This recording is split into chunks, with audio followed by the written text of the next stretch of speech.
जल्दबाजी में फ्रेंकोइस को अगर कुछ भी हुआ तो डेनियला का पेमेंट मारा जा सकता है। इसके बाद जेनेला फ्रेंकोइस को अपनी तरफ अट्रैक्ट करती है और सिड्यूस करने की कोशिश करती है। फ्रेंकोइस भी जेनेला के करीब आ जाता है और पहली बार इंटीमेट होता है। सुबह जब फ्रेंकोइस की आंख खुलती है तो वो देखता है कि जेनेला बिस्तर पर नहीं है। दरअसल जेनेला फ्रेंकोइस को इंप्रेस करने के लिए जल्दी उठकर उसके लिए कॉफी बनाती है और एक वाइफ की तरह ट्रीट करती है। फ्रेंकोइस ने बताया था कि उसके पास करोड़ों की संपत्ति है, इसलिए जब जेनेला फ्रेंकोइस को ऑफिस जाता देखती है तो वो उससे मना करती है, तुम्हारे पास इतने पैसे हैं फिर तुम ऑफिस क्यों जाते हो। इस बात पर दोनों में बहस हो जाती है, जिस वजह से फ्रेंकोइस अपने पुराने फैमिली डॉक्टर आंद्रे को बुलाता है। डॉक्टर जब फ्रेंकोइस के घर आता है तो वो जेनेला जैसी खूबसूरत लड़की को देखकर हैरान रह जाता है, क्योंकि इससे पहले आंद्रे ने फ्रेंकोइस के साथ कोई लड़की नहीं देखी थी। हार्ट प्रॉब्लम ना बढ़े इसलिए आंद्रे फ्रेंकोइस को ज्यादा रोमांस करने से मना करता है। आंद्रे को समझ में नहीं आ रहा था कि फ्रेंकोइस को इतनी अच्छी लड़की कैसे मिल गई, इसलिए आंद्रे जेनेला से पूछ लेता है, जिस पर जेनेला कहती है कि हाँ मैं प्रोस्टिट्यूट हूँ, लेकिन मैं फ्रेंकोइस के साथ एक नई लाइफ शुरू करना चाहती हूँ। जाते वक्त आंद्रे फ्रेंकोइस को आगाह करते हुए कहता है कि उसे अपने पैसे इस तरह प्रोस्टिट्यूट पर नहीं उड़ाने चाहिए, लेकिन फ्रेंकोइस को पैसों की परवाह नहीं थी, बल्कि जेनेला के आने के बाद फ्रेंकोइस बहुत ज्यादा खुश था। उसकी हेल्थ इश्यूज भी कंट्रोल में थे। जेनेला और फ्रेंकोइस एक साथ खूब मजे करते हैं, दोनों बीच पर घूमते हैं, एक दूसरे की कंपनी को एंजॉय करते हैं और रोमांस करने में भी अब फ्रेंकोइस को कोई प्रॉब्लम नहीं होती है, सब कुछ अच्छा चल रहा होता है। जेनेला के आने के बाद तो जैसे फ्रेंकोइस को दवाई की जरूरत ही नहीं थी, लेकिन आंद्रे अक्सर फ्रेंकोइस के घर उसका चेकअप करने आता रहता है। एक दिन आंद्रे फ्रेंकोइस के साथ अपनी फीलिंग्स शेयर करता है। आंद्रे बताता है कि मैं एक लेडी से प्यार करता हूँ जो कि मेरे अपार्टमेंट के पास ही रहती है और उसे कैंसर की बीमारी है, इस लेडी का ट्रीटमेंट मैं ही करता हूँ। आंद्रे ज्यादा वक्त अपना इसी लेडी के साथ बिता रहा था। दरअसल ये लेडी पहले नर्स हुआ करती थी जो खुद से ज्यादा मरीजों के बारे में सोचती थी। यही अच्छाई आंद्रे को भी पसंद आई। आंद्रे फ्रेंकोइस को समझाने की कोशिश करता है, जेनेला सिर्फ उसके पैसों की वजह से उसके साथ है, वरना उसे फ्रेंकोइस में कोई दिलचस्पी नहीं है। रात को फ्रेंकोइस आंद्रे को कॉल करता है और बताता है कि जेनेला की तबीयत खराब है, वो बार बार वॉमिट कर रही है। आंद्रे उस नर्स को गुड बाय बोलता है और यहाँ से जाने लगता है। यहाँ पर हम देख पाते हैं कि बेड पर कोई नर्स ही नहीं है, बस आंद्रे की इमेजिनेशन में वो नर्स मौजूद है। आंद्रे घर आकर जेनेला को चेक करता है और अच्छे से एग्जामिन करता है, लेकिन जब वो जेनेला को अनड्रेसेस दिखता है तो आंद्रे का दिल जोर जोर से धड़कने लगता है और फिर उसे हार्ट अटैक आ जाता है और यहीं पर आंद्रे की डेथ हो जाती है। अगले दिन फ्रेंकोइस आंद्रे के फ्यूनरल में जाता है और इसी बीच फ्रेंकोइस को पता चलता है कि आंद्रे जिस लेडी के बारे में बात कर रहा था उसकी डेथ 5 साल पहले हो चुकी है, लेकिन आंद्रे उसे भूल नहीं पाया था और मरने से पहले तक वो उसकी इमेजिनेशन में उसके साथ थे। फ्रेंकोइस को भी जेनेला से सच्चा प्यार हो गया था, इसलिए वो बहुत खुश रहने लगा था। उसकी सारी परेशानियां बीमारियां मानो से खत्म हो चुकी थी। फ्रेंकोइस को इतना खुश और हेल्दी देखकर इसके ऑफिस वालों को भी समझ में नहीं आता कि आखिर इसकी वजह क्या है। फ्रेंकोइस खुद ही मन मुस्कुराता रहता था और इसी से स्टाफ का भी मन लगने लगता कि जरूर फ्रेंकोइस की लाइफ में किसी लड़की की एंट्री हुई है। फ्रेंकोइस भी अब किसी से कुछ नहीं छुपाता और स्टाफ के करीबी लोगों को अपने घर डेनियला से मिलाने ले आता है,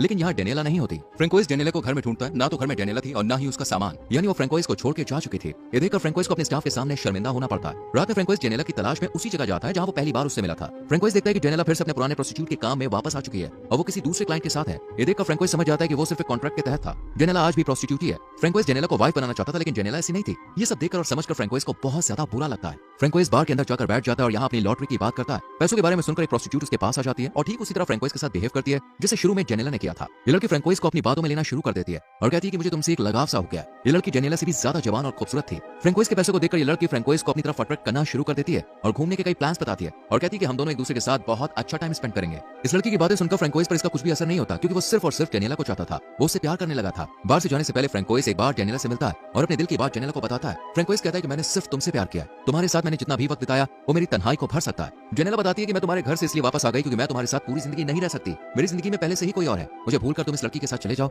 ये मुझसे भी ज्यादा जवान है। लेकिन फ्रेंकोइस राजी नहीं होता, क्योंकि उसे तो सिर्फ डेनियला ही चाहिए थी। जेनेला की इमोशनल बातें सुनकर फ्रेंकोइस की तबीयत बिगड़ने लगती है, इसलिए जेनेला को जल्द ही बार में डॉक्टर को बुलाना पड़ता है। यहाँ पर हमें पता चलता है कि ये बार जिसमें जेनेला काम करती है वो इसी के हस्बैंड का है, जो कि गैंगस्टर है। इलाज कराने के बाद जेनेला फ्रेंकोइस को अपने साथ घर ले जाती है, क्योंकि रास्ते में उसकी तबीयत फिर से खराब हो गई थी। यहाँ जेनेला का जो पार्टनर होता है वो फ्रेंकोइस को जेनेला से दूर रहने को कहता है, साथ ही उसे मारने की धमकी भी देता है। ये सब देखकर फ्रेंकोइस जेनेला को घर लेकर आ जाता है और यहाँ पर दोनों इंटीमेट होते हैं। मेकआउट के दौरान जेनेला काफी वायलेंट होती है, जिसकी आवाज सुनकर इनके पड़ोसी काफी डिस्टर्ब होती है और इनका दरवाजा नॉक करती है। फ्रेंकोइस बाहर आता है। ये लेडी कहती है कि मैं ट्रांसलेटर हूँ, मुझे आवाज से काम में काफी प्रॉब्लम हो रही है। ये बात सुनकर डेनियला भी बाहर आ जाती है और इस लेडी से आर्गुमेंट करने लगती है। ये देखकर ये लेडी कहती है कि ये औरत फेक है, ये तुमसे प्यार नहीं करती। ये बात फ्रेंकोइस के दिमाग में बैठ जाती है और वो जेनेला से इसी सवाल का जवाब मांगता है, जिस पर डेनियला के पास कोई जवाब नहीं होता। जेनेला फ्रेंकोइस से प्यार नहीं करती, लेकिन हाँ, उसे केयरिंग बिहेवियर बहुत अच्छा लगता है। फ्रेंकोइस जेनेला को अपना बनाना चाहता था और इसके लिए उसे जेनेला के हस्बैंड से डील फिक्स करनी पड़ेगी। जेनेला का हस्बैंड एक शातिर किस्म का इंसान था, उसके पास जेनेला जैसी कई प्रोस्टिट्यूट थी, लेकिन वो ऐसे प्रिटेंड करता है कि वो जेनेला के जाने से बहुत दुखी है। जेनेला का हस्बैंड जेनेला को छोड़ने के लिए कुछ रकम देने को कहता है, क्योंकि वो जानता था कि फ्रेंकोइस की लॉटरी लगी है। जाहिर सी बात है कि लॉटरी के बाद जेनेला ने ही बताई होगी। हो सकता है कि जेनेला अपने पति के साथ मिलकर फ्रेंकोइस के पैसे हटना चाहती हो, क्योंकि प्रोस्टिट्यूट को सिर्फ पैसे की चाहत होती है। लेकिन यहाँ फ्रेंकोइस जेनेला की जगह अपने पैसे को चुनता है। ये सुनकर जेनेला काफी हैरान होती है, क्योंकि उसे लग रहा था कि वो पैसों से ज्यादा उससे प्यार करता है। लेकिन इस फैसले से जेनेला की सोच बदल जाती है। जेनेला अब अपने हस्बैंड के साथ रहने लगती है, लेकिन यहाँ उसका मन नहीं लगता, क्योंकि जेनेला को प्यार, केयर, रिस्पेक्ट की आदत पड़ गई थी। इसलिए हस्बैंड वाइफ के बीच कुछ अच्छा रिश्ता नहीं रहता। जेनेला का हस्बैंड भी अब जेनेला से पहले की तरह प्यार नहीं करता था। दोनों एक दूसरे से तंग आ चुके थे। इसलिए आखिरकार जेनेला का हस्बैंड उसे फ्रेंकोइस के पास जाने की परमिशन दे देता है। जेनेला जब फ्रेंकोइस के घर पहुंचती है तो देखती है कि पड़ोसन उसके साथ है। जेनेला इस बात को नजरअंदाज कर देती है और यहाँ फ्रेंकोइस से माफी मांगती है, क्योंकि अब वो वाकई में फ्रेंकोइस से प्यार करने लगी थी और पूरी जिंदगी उसी के साथ बिताना चाहती थी। इसलिए जब फ्रेंकोइस इसे बताता है कि मेरी कोई लॉटरी नहीं लगी है और ना ही मेरे पास पैसे हैं, तब भी जेनेला फ्रेंकोइस के साथ ही रहने का फैसला करती है। फ्रेंकोइस जेनेला को एक्सेप्ट कर लेता है और फिर ये दोनों एक पार्टी रखते हैं, जिसमें इनका स्टाफ भी था, जो जेनेला को फ्रेंकोइस के साथ देखकर बहुत हैरान होता है। इसी पार्टी में जेनेला का हस्बैंड चार्ली भी आ जाता है और जेनेला को किसी और के साथ देखकर बहुत जेलस फील करता है। अचानक से जेनेला पार्टी से गायब हो जाती है और फ्रेंकोइस जब उसे ढूंढता है तो फ्रेंकोइस की कलीग के साथ होती है। सब समझ चुके थे कि जेनेला एक प्रोस्टिट्यूट है, वो ज्यादा दिनों तक फ्रेंकोइस के साथ नहीं रहेगी, लेकिन इसके बाद जेनेला एक अच्छी वाइफ बन के दिखाती है और दोनों एक अच्छी लाइफ स्पेंड करते हैं और इसी के